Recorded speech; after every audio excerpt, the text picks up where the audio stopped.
And NBC Nightly News. We'll see you later.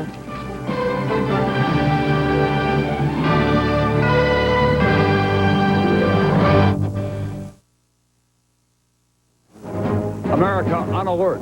Battle lines. Putting additional pressure on Osama bin Laden, Saudi Arabia cuts off ties to the Taliban. We're covering the diplomacy and war planning at the Pentagon. NBC's Terrorism Task Force. The question tonight, why do so many people detained by the FBI have fake permits to move hazardous materials? How safe? 2 weeks later, alarming security breaches at American airports. This time, guns and knives. Will flying ever be safe? In depth, our special report on bioterrorism. How big is the threat? What can you do to protect your family? And life lessons. The surprising insights of America's children, understanding so much more than we might think. From NBC News World Headquarters in New York, this is NBC Nightly News with Tom Brokaw. Good evening. The United States tonight continues to build up the diplomatic, economic, and public pressure on Osama bin Laden and the Taliban rulers of Afghanistan, putting all the pieces in place before pulling any triggers. Here's a quick look now at the latest developments. The president is pushing for more police powers in the terror investigation. The administration and Congress are finalizing an airline security plan. 1,600 more reservists have been called for active duty, and the stock market holds steady despite plummeting consumer confidence. The major diplomatic news of the day comes from the Middle East, where Osama bin Laden's home country took a dramatic stand against him. Saudi Arabia, the powerful protectorate of Islam's holiest sites, broke diplomatic relations with Afghanistan. We'll begin tonight with NBC's chief foreign affairs correspondent, Andrea Mitchell. Andrea? Tom, the Saudi decision leaves the Taliban regime standing virtually alone diplomatically and no longer able to claim any legitimacy in the Islamic world. Saudi Arabia, birthplace of Islam, today breaks relations with the Taliban, undermining any claim the Taliban can make to a holy war with the West. The Saudi government accuses the Taliban of harboring terrorists who, quote, defame Islam and the reputation of Muslims around the world. Now Pakistan alone continues to talk to the Taliban, partly to help the U.S. keep lines of communication open. At the White House, the president, who also gained support today from Japan's prime minister, says he's after bin Laden, not the Taliban.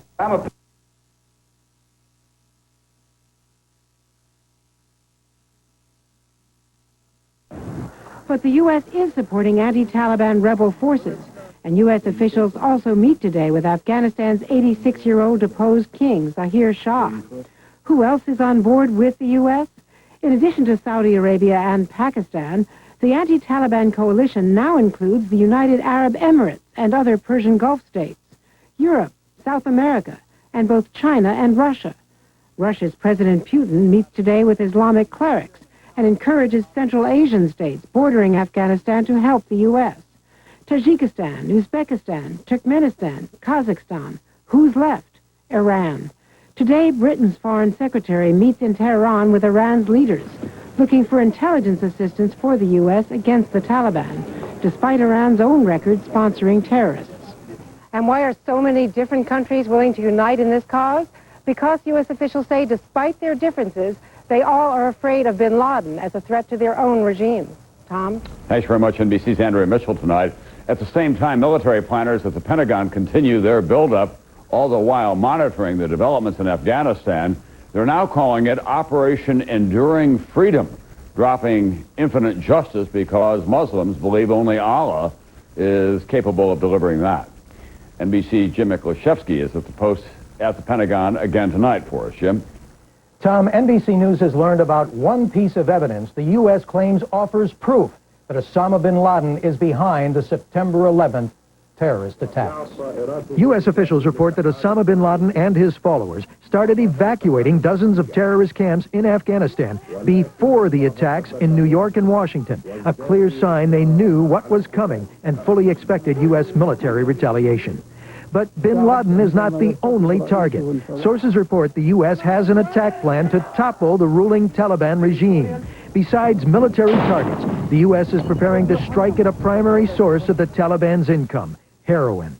The Taliban earns hundreds of millions of dollars per year off opium and heroin production, and currently has hundreds of tons of heroin stockpiled in northern Afghanistan and Pakistan. That's where they got the money to pay for their guns to enslave the rest of Afghanistan. There are many Afghan people who are being starved, who are fleeing for their lives. They don't support the Taliban. They don't support the Al-Qaeda network. Instead, the U.S. is backing the Afghan rebels, who today took several Taliban prisoners during a battle in the north. Sources also report tonight that the U.S. military buildup underway in the Gulf may not only be aimed at Afghanistan, that if President Bush gives the order, those forces could be turned to launch an attack against Iraq. Tom? NBC's Jim Michalczewski tonight. Against this backdrop of high-stakes military and diplomatic maneuvering, there is an enormous humanitarian crisis playing out on the ground in Afghanistan, a wave of people desperate to get out now. NBC's Dana Lewis still reporting from Afghanistan. Afghanistan is a country on the run. Today, the UN reports 1.5 million people are on the move, fleeing towards Pakistan and Iran. But there is no way out. Both countries have sealed their borders to refugees.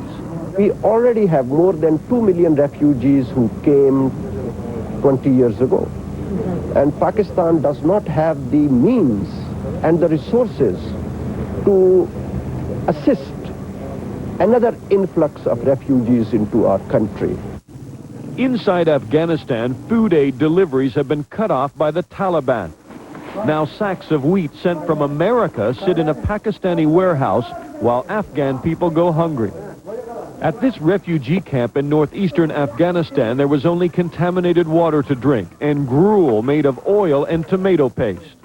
The UN warns Afghanistan is plunging into a humanitarian crisis of stunning proportions. The last time a relief agency was able to deliver food to this camp of 6,000 was a month and a half ago. The UN reports that in the capital, Kabul, more than half the city may have fled, and there are reports of little food or fuel left there. Afraid of the looming war with America, Safir Mohammed, his wife, and 10 children walked for 3 days, even crossing through the front line fighting between the Taliban and the rebels.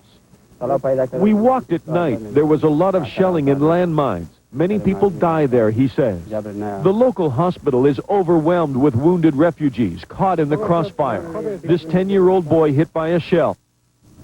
Tonight, Afghanistan is on the verge of a humanitarian disaster, and the UN is warning the world will hold the Taliban responsible. Dana Lewis, NBC News, Northern Afghanistan. And as the administration, Congress, and the airline industry push toward a new plan for air travel safety, reports tonight of some isolated but alarming breaches of airport security in the past few days. How safe is it in the air? Here's NBC's aviation expert, Robert Hager. Calls from lawmakers today for a major overhaul of airline and airport security. I think that everyone agrees that before the flying public, the American passengers, are going to return to airplanes, they have to see something different. Some say security's not much better now than 2 weeks ago. A few more bags being searched by hand, more items removed, but still using low-paid screeners hired by airlines that in past tests missed 1 of every 5 dangerous items. Just yesterday at Philadelphia Airport, this man is arrested after taking 4 box cutters through screening undetected. Says he did it to show how lax the system is. Sunday at the Atlanta airport, a businessman says he accidentally carries a registered pistol through security in his pocket without being detected. No one knows until he discovers his mistake. Many say for real improvement, there should be a whole new federally employed workforce of better paid, better trained screeners. But that would take nearly 20,000 people and cost close to $2 billion a year. There are other plans for stronger cockpit doors, for a possible end to advanced seat selection so hijackers couldn't hide weapons ahead of time in seat cushions, possible new restrictions on carry-on bags, and already starting to fly now, the first of many new armed sky marshals. But the pilots' request to carry their own guns into cockpits got a cool reception today. I hate the idea that we have to sit here and talk about putting guns on airplanes and arming pilots. I'd be really reluctant to sort of encourage people to be carrying arms on an aircraft. But with passengers still afraid to fly and planes going out half full, there's agreement security needs fixing fast. Robert Hager, NBC News, New York. Now the investigation. Federal authorities say tonight they are learning more and more about how the hijackers prepared for their deadly flights, and cooperation from overseas is paying off in that. From our terrorism task force once again, here's NBC's Pete Williams. 2 weeks after the terrorist strike, federal agents say tonight they've not yet directly connected any of the more than 350 people detained so far to the 19 hijackers. One of the difficulties, they say, of investigating a crime where every major suspect died. Now, a new line of inquiry. Federal officials say they're looking at why 20 of those detained turn out to have used fake IDs to get permits allowing them to transport hazardous materials. The FBI is warning distributors of the materials to be especially vigilant, though officials say they've found no connection between the permits and any kind of terrorist plot. But one of the many things the Attorney General says today for the nation's police to keep an eye on. Given the current threat environment, the FBI has advised all law enforcement agencies to remain alert to these threats. A surprisingly productive second front of the investigation is expanding in Germany, where some of the hijackers lived and studied. German and American investigators say some of the planning for the attack began there. A scholar there says Germany doesn't aggressively screen out potential terrorists because the country is not a target. People coming to Germany from Hamas or from Jihad or from Algerian terrorist organizations, they have nothing against Germany. And in San Antonio, Texas tonight, a Saudi radiologist detained for questioning by the FBI and then released says he's glad to be free and clear. And for anybody who accused me of anything without knowing the facts, I forgive them. And tonight, U.S. officials tell NBC News they're investigating whether one of the hijackers, while in Germany, contacted a businessman who's suspected of having financial connections to bin Laden. Pete Williams, NBC News, Washington. When we come back, NBC News in depth tonight, a special report on the threat and the fear of bioterrorism.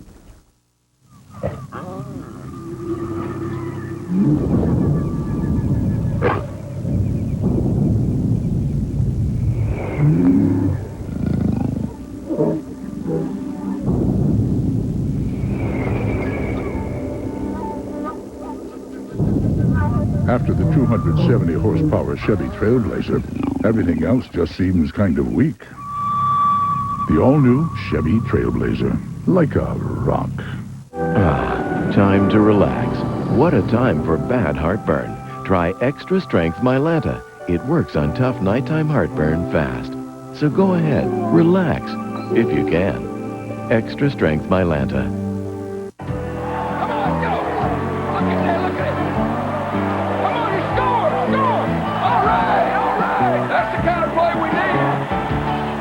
Talk to your doctor about Zocor. Zocor, be there. No can, no fork, no grill. It's the easiest way to a juicy grilled meal your cat can't resist. New from Whiskas. I do enjoy the pleasures of the grill. Yeah, I can see that. Whiskas, what cats want. What are you doing? Laundry. Laundry?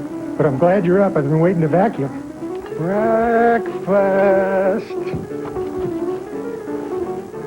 I'll pick up your tray when I get back from the market. But it's Sunday. Aren't you going to lay around and watch football all day? Not if I'm going to finish that roast in time for dinner. Somebody had their Minute Maid this morning. It only takes a minute, but the feeling lasts all day. Honey, what's the setting for chiffon? This weekend, Enterprise Rent-A-Car announces special low rates from just $9.99 a day. Friday till Monday from just $9.99 a day. Pick Enterprise. We'll pick you up. 1-800-RENT-A-CAR. NBC News in depth tonight, bioterror. All day long, NBC News has been taking a close look at the threat of biological warfare. Terrorists using poisons as deadly weapons. In New York City tonight, fears of an anthrax attack are fueling higher than normal sales of antibiotics. And the federal government is taking new steps to prepare for a possible bioterror attack. NBC's chief science correspondent, Robert Bazell, has more on the threat of this silent killer. Thousands sick, dying, panicking, and overwhelming the healthcare system.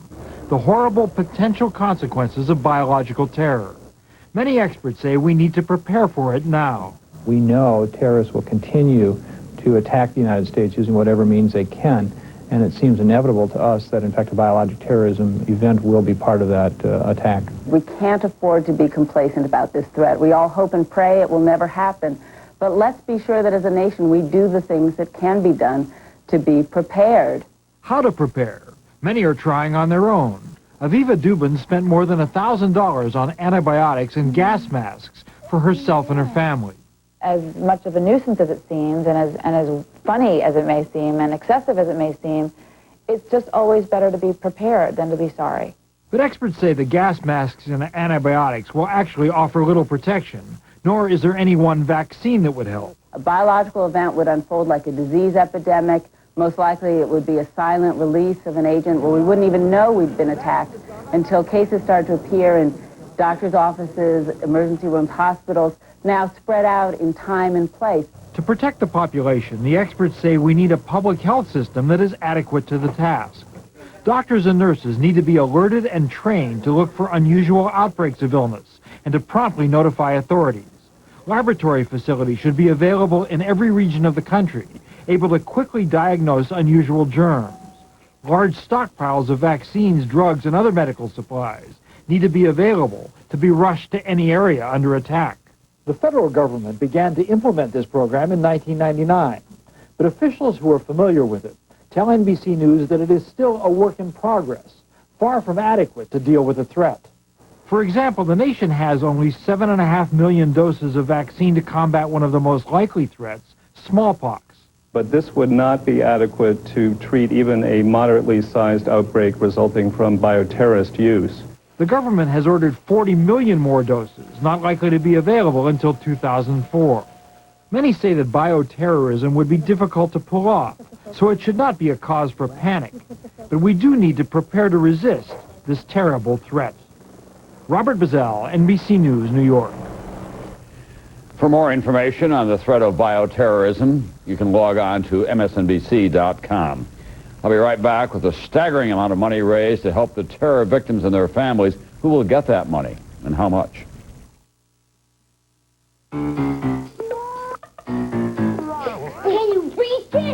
When my guys want cookies, it's moving. Hey guys, there's something better. I have a little secret surprise. These Pillsbury ready-to-bake cookies, they couldn't be any easier. I just place them and bake them. Look what I've got. But you know what the best part is? The boys get warm, gooey cookies. And as for me, well, I have more time to hang out with my guys. Pillsbury, Right on target. Now, Grecian 5 hair color targets only your gray hair to leave subtle tones like your own natural color, all in 5 easy minutes. Grecian 5 targets only the gray. Gotta go right now. Gotta go. Gotta go right now. Gotta go. I have to go now. If an overactive bladder makes you go and go and go, go to your doctor and ask about Detrol LA. Gotta go. Gotta go. Gotta go, gotta go. Just one daily dose works for 24 hours to help control bladder contractions that cause those sudden urges and reduces accidents and bathroom visits. Right now? Hey, I don't have to go. Prescription Detrol LA. Individual results may vary. You shouldn't take it if you have certain kinds of stomach, urinary, or glaucoma problems. The most common side effects are dry mouth, constipation, abdominal pain, and headache. And I don't have to go right now. Ask your doctor about Detrol LA for overactive bladder when you've always got to go. Maalox Quick Dissolve challenges regular Tums. Who dissolves quicker? Maalox. Neutralizes more acid. Maalox. Has more calcium. Maalox. 3 ways the right choice is Maalox Quick Dissolve. Agree or it's free. Lincoln, Mercury, and Ford dealerships offer convenient Saturday hours because your tires, battery, shocks, and brakes are working hard all week, just like you. Our quality care professionals know exactly what your vehicle needs to be at its best. Now get a Motorcraft Tested Tough battery for $59.95, making it easier for you to get an expert under the hood. Quality care service on Saturday at participating Ford, Lincoln, and Mercury dealerships. Dateline Tuesday. 3 bright kids from the inner city. How their dream adventure became a nightmare. Their story. Then, you've seen his dramatic video. I hope I live. Now Dr. Mark Heath tells his story of what happened next on all new Dateline, tonight at 10, 9 Central on NBC. On Wall Street today, stocks held on to some modest gains in a choppy trading session. The Dow was up 56 points. NASDAQ managed a gain of a little more than 2 points. This despite the report this morning that the Consumer Confidence Index this month fell to its lowest level in almost 6 years. As nervous as Americans may feel about spending money, they are opening their checkbooks to help the victims and their families with everything from emergency food to college tuition for children. Who gets the money and how much? Here's NBC's national correspondent, Jim Avila. Checks, more than 7,000 of them printed today outside Washington, D.C., as the Red Cross sends tax-free payments up to $30,000 each to World Trade Center and Pentagon victims. They are provided to support their immediate needs, whatever they may be. New York's Pier 94, paperwork before getting United Way money, up to $1,500 to cover immediate expenses. People literally come in with only the clothes on their back, and they need financial assistance, and they need it now. It's the largest charity drive in U.S. history. More than $500 million raised in just 2 weeks, an overwhelming amount of money. The Red Cross alone has raised $199 million, nearly double the money raised during the next biggest American disaster, Hurricane Andrew, and 20 times the donations of the Oklahoma City bombing. Some experts now wondering if too much money has been raised for one disaster. I would encourage Americans to take a breath, realize that we're in this for the long term, and to pace themselves. But the United Way, coordinating the September 11th fund, including last week's telethon, says the $250 million raised so far is not too much. I think we're going to need it all, and we may need more. More needed, says the United Way, for 3 broad areas. Direct cash assistance for rent, food, and clothing. Mental health funds for victims' families and the general population stunned by the disaster. And the economic impact on the blast zone, where 7,000 lost their lives, but many more thousand are out of work. There are needs 4, 5, 6 years down the road that cannot be anticipated at this point. Today's first checks, record amounts of money, challenging America's charities coping with history's worst terrorist attack. Jim Avila, NBC News, New York. Up next, 2 weeks after the terror attacks, checking in on kids without the grown-up skills to process how are they reacting to all of this. But first, another memorial to the flight attendants of United Flight 93, the heroes on the plane that didn't hit a target and crashed outside of Pittsburgh.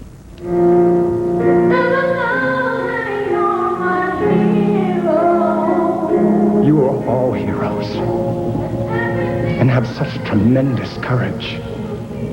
I just can't believe that all of these people are gone in one breath. I don't understand. And I don't think I'll ever understand.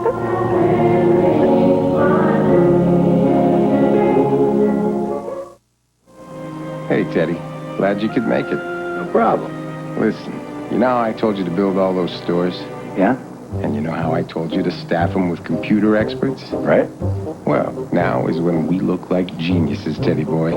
How's that? Well, there's a revolutionary new operating system coming out, and where's the best place for people to learn how to use it? Our stores. Bingo.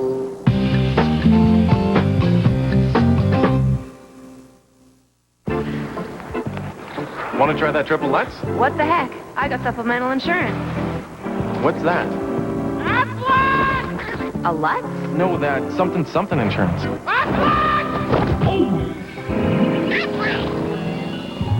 Even the best insurance doesn't give you cash for things like lost pay and other expenses. This does. What does?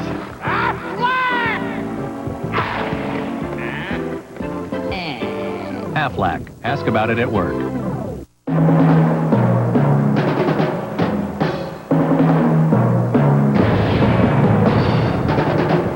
Just because you're strong doesn't mean you can't be gentle. That's also true of Imodium. It works on diarrhea often in just one dose. Yet Imodium is gentle on your system. Gentler than you thought, effective as you think.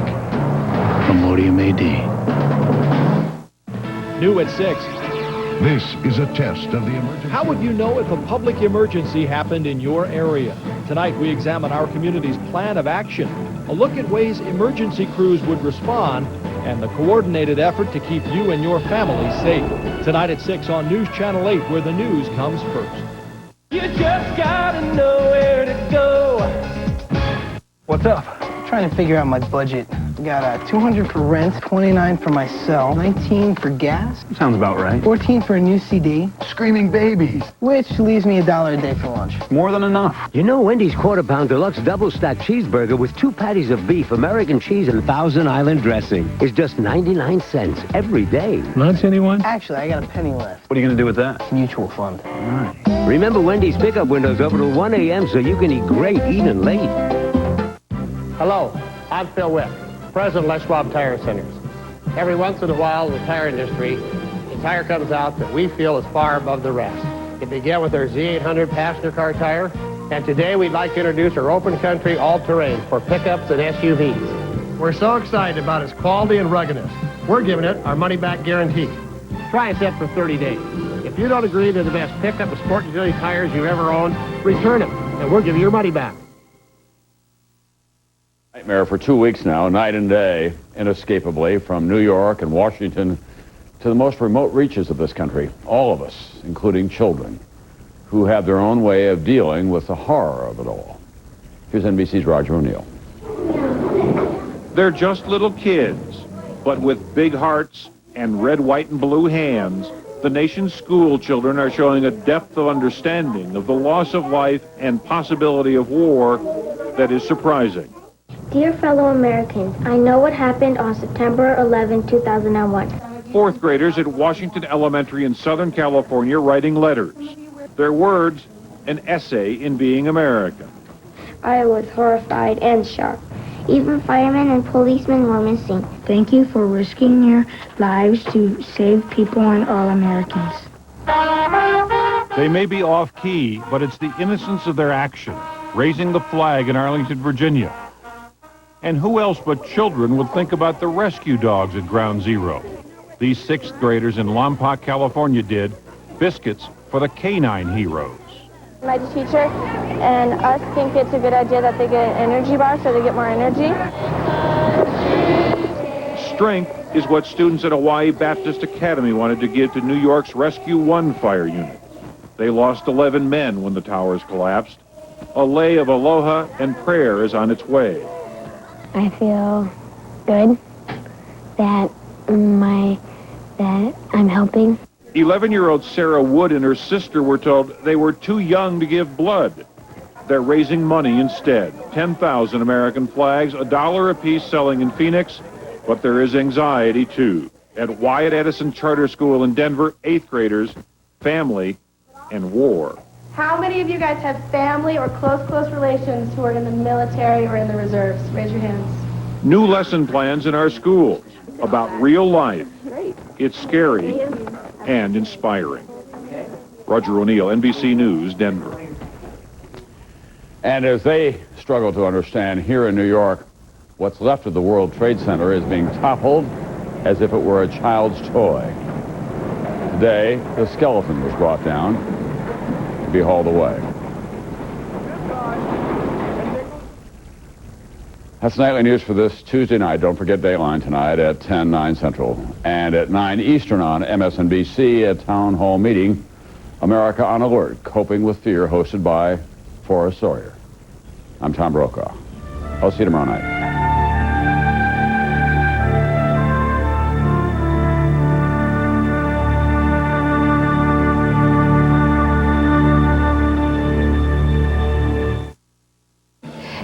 And of course everybody is more concerned about security right now. Just how secure is Portland's drinking water? City leaders are taking a closer look. A live report next. Plus, find out how local officials will notify you if there's a real threat in our community. And in other news, red light cameras are going up in Portland. We'll tell you where next. The news at 6 starts now. From KTW, where the news comes first, this is a Northwest News Channel 8 at 6, special edition, America on Alert. Hello, I'm Laurel Porter.